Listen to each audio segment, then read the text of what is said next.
we're going to talk a little bit today. Kim had asked me when I first received the call to speak. Kim had asked me to simply talk about where I thought the insurance market was and where I thought things might be going, so on and so forth. And she asked me to do all that in 20 minutes or less. So I'll try to accomplish all that. I have kind of a wide range of thoughts that I want to share with everyone about not only the insurance business, but perhaps more importantly, as professionals in this industry, whether you be on the producing side, the brokerage side, or the underwriting side, just some things that I'd like to share with you in the presentation about what I think about when I'm out for a long walk, and what I daydream about, and what I think might be affecting the business environment going forward for all of us, both on the production side and the underwriting side. And a lot of it, I think, you're going to find has got a hard edge to it, but I think that whenever there's difficult issues that we have to deal with, whether they be socially or economically, there's always the other side of it, and there's always opportunities within all that stuff. So anyway, my new friend Wayne Rickey is going to help me with the slides here, since we don't have a clicker with us. But let's just go to the first one there, Wayne. Anyway, so you're going to hear everything I know in 20 minutes, which is not that hard for me to do. Since I have the microphone, I'm going to spend a few minutes telling you a little bit about the Lancer Insurance Group and kind of a paid political announcement. I'm going to talk about the insurance business today, and a little bit in that section about where I think the world is today and some of the things that we need to be thinking about. And then I'm going to share some thoughts with you about an old friend. And you've already heard, you know that my old friend is Dave Eisenberg, who's been part of the Lancer family for 15 years, but I knew Dave for many years before that. And I did not know that Dave had a learning disability when he was young.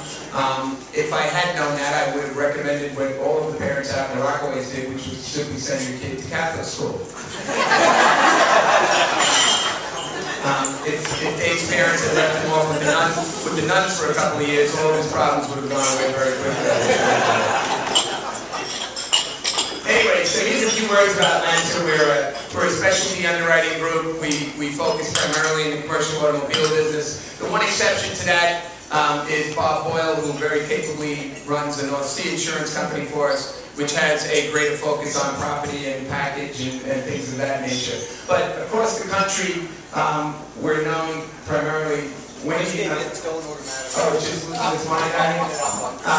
Across the country, we're known primarily as a commercial auto organization that specializes in what we would call passenger transportation business, buses, limousines, things that carry people, van pools, et cetera, et cetera. And I would think nationally, we operate in all 50 states. So nationally, we're known more for that than we are for most other things. But in New York, we're known as our DC White operation, which, as you all know, is predominantly commercial auto, and more recently our North Sea Insurance Company, which, as I mentioned, is on the property side and the package and so on and so forth. Our DC White operation, as most of you I'm sure know, is capably run by Steve Shapiro, and Bob Boyle heads up our North Sea operation.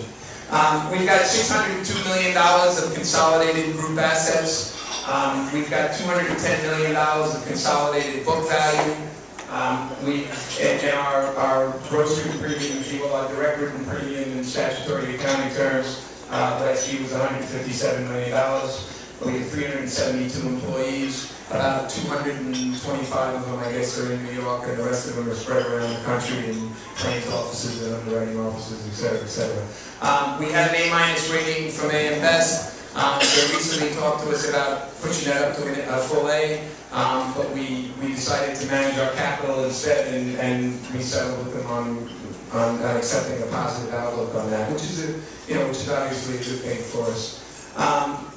Anyway, where do I think the insurance business is today? Well, fundamentally, I think that the economy that we're in, the things that are going on in this country today, the things that are going on in the world, not just in the United States, and arguably the United States is not as bad off as the rest of the world, I just don't think there's enough to go around. If you look at the insurance business today, we've got about $550 billion of capital in the United States property casualty business, chasing after about $430 million of business. That's just not enough leverage at current interest rates for the equation to make any sense. You remember back in 2004, we talked a little bit about this whole idea of what kind of returns do you get? Is the capital that's in this business, does it make sense for the risk that we take relative to the returns that are available? At current interest rates, there's just not enough business to go around. In our world of commercial automobile business, we're finding that the marketplace for commercial automobile business has shrunk about 25 to 30% since 2006. So there's just that much less business, and there's probably, in the commercial auto business alone, there's about 10 to 15% more capital chasing after 25 to 30% less business over the last 3 or 4 years. That's just the business that disappeared when all of the air came out of the balloon in 2008. In addition to that, we've obviously had the competition that follows as more capital chases after less business. That whole supply and demand equation gets out of balance, and it's going to create pricing pressure, all of which I'm sure you're very familiar with. Certainly there's a lot of anecdotal evidence today about prices going up and the market getting hard and so on and so forth. We don't see it in our world.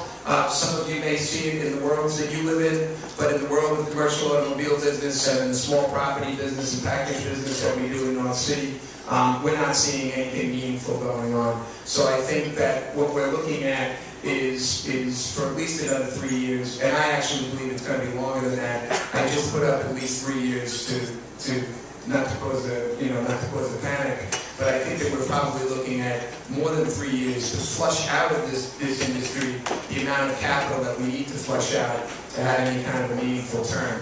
Over the last 30 years, there's never been a meaningful turn in pricing in the insurance business without a material drop in capital, without there being a capital crisis. Right now, at $550 billion of capital in this industry, if you remove the $100 billion of capital, you would get down to $450 billion. You still would be around 1-to-1 relative to the available premium today, which is about $430 to $440 billion. Excuse me. So you're just not going to get there until you have some kind of a very meaningful event or series of meaningful events. Last year was the second worst catastrophe year in the history of the insurance business. $123 billion of cat losses last year, and it hardly moved the needle at all. So we got a long way to go to be able to flush out of this industry the capital that needs to be removed before we're going to have any kind of a supply-demand imbalance enough to get any kind of meaningful price change. So I think we're looking at least 3 years. I think we'll get some head fakes along the way. I think we're going through a head fake right now. I think that when you come off a year of $123 billion of catastrophe losses and you see the kind of numbers, and you see a combined ratio of 117 and Lloyd saying it was the worst year in the history and so on and so forth, I think if nothing else, that's going to get a lot of talk about, okay, that's it, this has got to stop, we've got to change, blah, blah, blah, blah. But when you go back to that basic premise that if there's too much capital in the business, that prices cannot change materially, that you need a capital crisis before anything really meaningful is going to happen, I think that's where we are. And I think we're going to have these head fakes, but we're eventually going to drift back to the basics of supply and demand, and the supply of capital is just way too much. ROEs, if you will, return on equity, remember we talked about that last time. It's how much capital you have in the business and how much you're making on it relative to what else you can do with that capital. The returns on equity in this business, the underwriting side of this business has only covered what we would call its cost of capital, and that's just a fancy way of saying if you're going to put money into an insurance company and take risk, what kind of returns should you get on it relative to the risk-free returns that might exist in treasuries or other forms of investments, equities, etc. Only 5 times in the last 30 years has the insurance industry covered on a return basis what we would call the cost of capital. 2 of those years were in the last 5 or 6 years, so that's fresh in people's minds, and I think that created a false sense of optimism. But last year we reverted back to 7% return on the industry's average equity, which is just not going to work. It's just not enough for the type of risk that's embedded in this business. So even though I believe that we're going to be looking at another 3 years or more of kind of sliding along the bottom, and I think that's not only at the industry level, but you'll see later on, I think that that's also going to run in tandem with what's going to go on with our economy in general. I think that the pain on the underwriting side of the business will get eased somewhat by a lot of other things that are going on that are actually very, very positive for the insurance business. I think inflation is going to stay low for now.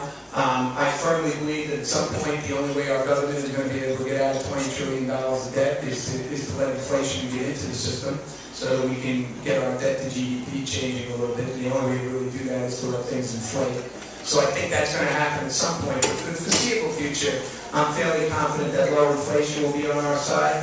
Aging population obviously helps on the claim side because it reduces frequency. I mean, right now we've got 78 million baby boomers. We've got 330 million Americans. 78 million of them are baby boomers. 10,000 of them reaching retirement age every day. As those people, as America gets older, I think that's going to help us on the claims frequency side. Things generally slow down. Those are the peak years for claims activity, or peak good years, if you will, for claims activity. Gas prices obviously help mileage on the auto side. Auto is a big part of this business. And gas prices obviously slow down the amount of miles driven. I think technology, another very positive thing, is that technology and new materials continue to make automobiles and buildings safer. So I think that's a good anchor that we have on the other side of the equation. Technology has also done a great job in helping insurance companies manage risk selection, cat exposures, and expense ratios. So technology does help on the expense side, and also gives insurance companies an opportunity to get a much better feel for their catastrophe exposures. And obviously technology helps drive all of the algorithms and everything else that you're seeing on the auto side and the homeowner side, which is an offset to lousy prices. Merging databases are clearly helping our industry fight fraud. We see this in our own company day in, day out. There's just a lot more information out there that we can access that helps us find bad people that are doing bad things. And perhaps most importantly is that over the last 10 or 15 years, you've got a whole army of nervous auditors and actuaries and rating agencies that are just a lot less likely to support the lunatic fringe like they have in the past. And all of you know that are on the production side, that it only takes really, in specialty areas in particular, it only takes 1 or 2 companies to hold the entire marketplace down.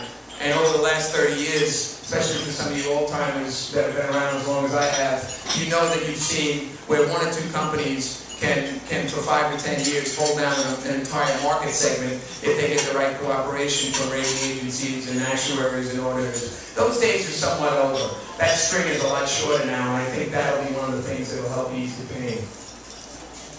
The lousy returns that we're back to seeing will slow the formation of new capital in the business. The class is what we call the class of 2005. Back in 2005, when we had hurricanes Rita, Wilma, and Katrina, and the industry fell apart, there was a ton of new capital that came in to form new companies to try to provide capacity to the industry.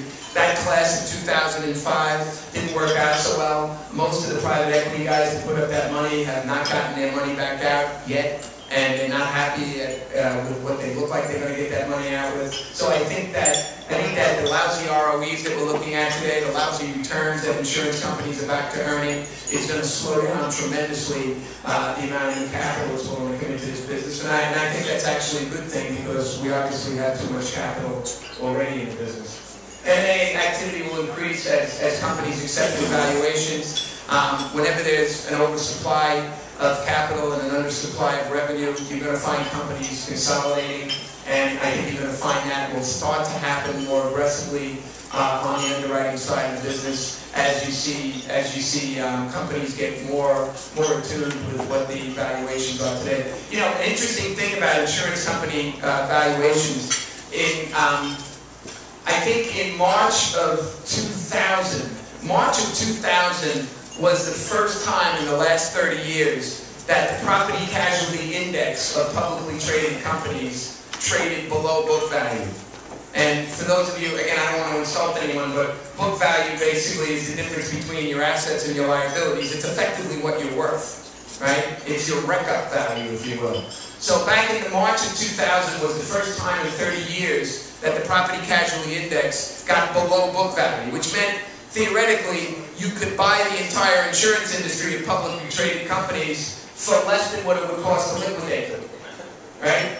That happened for the first time in March of 2000. Since 2008, there's been only 1 month since 2008 when the index traded above book value. So it shows you that the world has changed in its thinking about financial institutions. Banks used to trade at 3 times book value. Now banks trade at about 1.3 times book value. So I guess on a relative valuation basis, we're not doing too badly since the insurance industry was kind of the last man standing in the debacle of 2008. But I think that as companies accept the fact that the valuations have permanently changed, you'll start to see more M&A activity, and that's obviously a great way to get capital out of the business and get a better balance between price and demand.